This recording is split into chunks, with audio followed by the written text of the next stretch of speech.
News చూసుకుంటే కడప జిల్లా బద్వేల్ నియోజకవర్గంలో రెచ్చిపోతున్నారు భూమాఫియా గ్యాంగ్. ప్రభుత్వ ఉద్యోగులు కేటాయించిన ప్లాట్లను ఆక్రమించే ప్రయత్నం చేస్తున్నారు. అడ్డు వచ్చిన వారిపై విచక్షణారహితంగా రాళ్ల దాడిని కూడా చేసినట్లుగా తెలుస్తుంది. భూమాఫియా ఆగడాలపై అమ్మా న్యూస్తో ప్రత్యేక కథనాలు కూడా ఉన్నాయి. బాధితులు ఫిర్యాదు చేసినా పట్టించుకోలేదు పోలీసులు మరియు అధికారులు.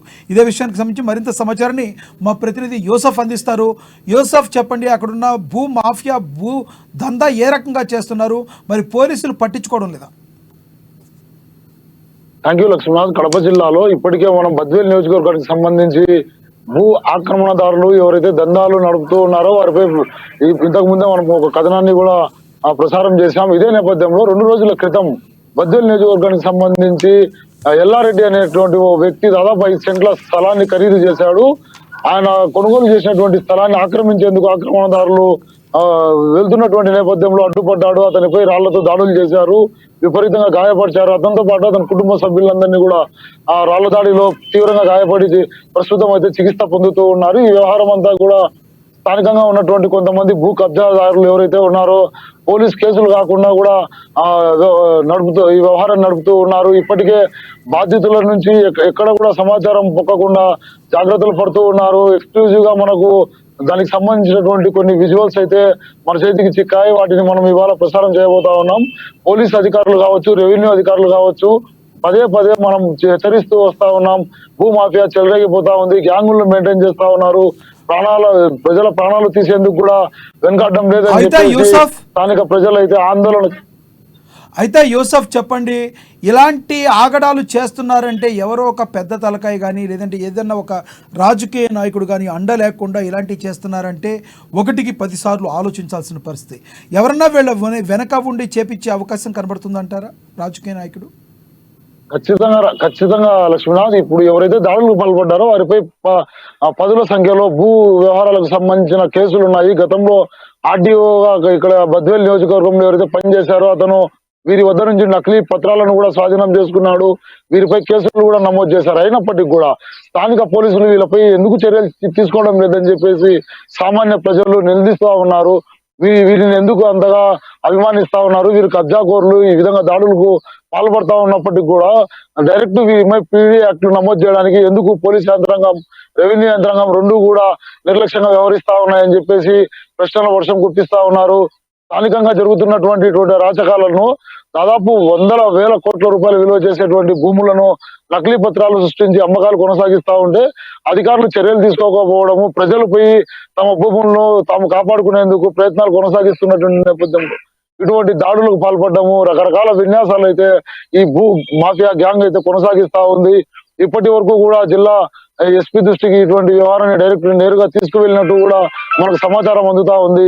ఇంటెలిజెన్సీ వర్గాలు కూడా ఇప్పుడు పూర్తిగా రంగంలోకి దిగాయి.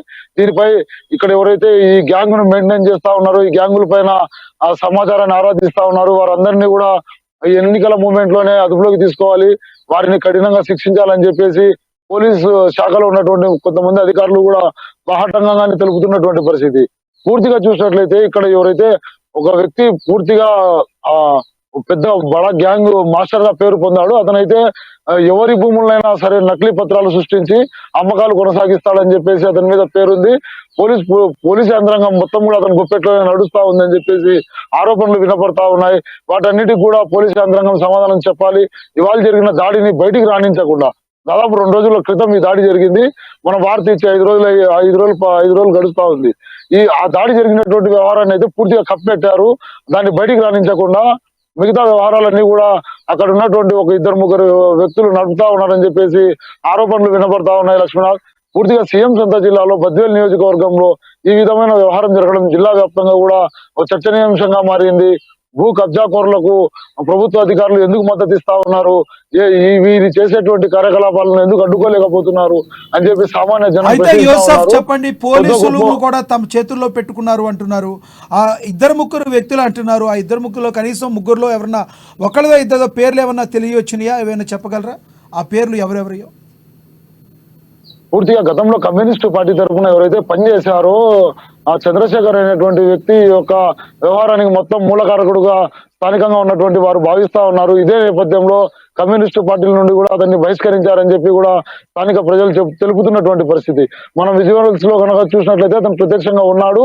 అతను కూడా రాయి తీసుకొని దాడికి పాల్పడతా ఉన్నాడు. ఈ వ్యవహారం ఇప్పుడు బద్వేల్ నియోజకవర్గ వ్యాప్తంగా కూడా పెద్ద సంచలనమైంది. కమ్యూనిస్టు పార్టీలు పేద ప్రజలకు అండగా ఉంటాయి, కానీ భూ దాహానికి ఎవరైతే లోనయ్యాడో అతను డైరెక్ట్ గా ప్రభుత్వ భూములను ఆక్రమించడంతో పాటు ఇప్పుడు సామాన్య ప్రజలకు ఉన్నటువంటి కొద్ది గొప్ప భూమి ఉంటే వాటిని కూడా నకిలీ పత్రాలను సృష్టించి ఆక్రమించేందుకు ప్రయత్నం చేస్తా ఉన్నాడు.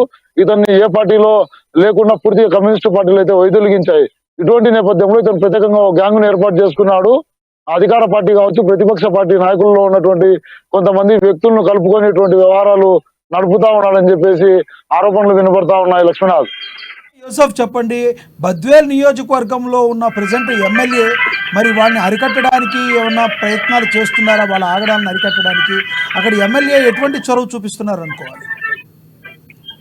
పూర్తి స్థాయిలో ఇప్పటికే ఎమ్మెల్యే దృష్టికి వ్యవహారం వెళ్ళింది. ఎమ్మెల్యే కూడా ఆమె స్థానికంగా ఇప్పుడు ఈ వ్యవహారం పైన కొద్దిగా నిఘా ఉంచింది. తనకు సమాచారం ఇవ్వండి, తాను నేరుగా కలెక్టర్ గానీ ఎస్పీకి గానీ దీనిపై ఫిర్యాదు చేస్తానని కూడా తెలిపినట్లు మనకు సమాచారం అందుతూ ఉంది. గత 2 రోజులుగా కూడా బద్వేల్ నియోజకవర్గ వ్యాప్తంగా కూడా ఈ వ్యవహారం నడుస్తా ఉంది. ఇందులో కొంతమంది పత్రికా ప్రతినిధులు కూడా ఇన్వాల్వ్మెంట్ ఉందని చెప్పేసి ఆరోపణలు వినపడతా ఉన్నాయి. ఇవన్నీ కూడా ఇప్పుడు అధికారులు నిగుదీర్చాల్సినటువంటి అవసరం ఉంది. ఏం జరుగుతా ఉంది, ఎందుకు ఈ వ్యవహారాలు వెలుగులోకి రావడం లేదు, ఎందుకు వార్తలు కూడా ప్రచురితం కాలేదని చెప్పేసి కూడా స్థానిక ప్రజలు అయితే ఒక ప్రశ్నలు అయితే ఉత్పన్నం చేస్తా ఉన్నారు. లక్ష్మీనాథ్, థాంక్యూ యూసఫ్.